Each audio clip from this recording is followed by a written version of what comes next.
We're going to talk about a rather serious topic. The future.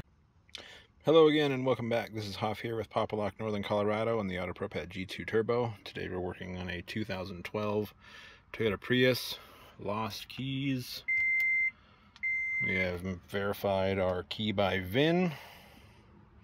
Make sure that we got the right one.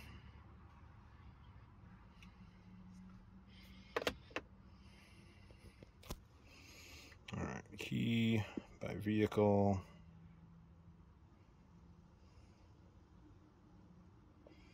Prius, proximity 10 to 18. Cannot turn the ignition on. Alright, so we don't have any keys. We're going to do reset smart key ECU.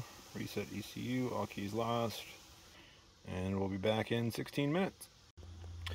Alright, we're back on this Prius. It was about 15 minutes or so. Procedure complete. Program smart key after resetting. New key near the button. Happy beeps. Programming success.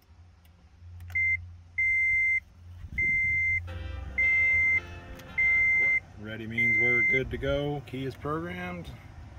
2012 Toyota Prius, lost keys, AutoProPAD G2 Turbo. Thanks for watching.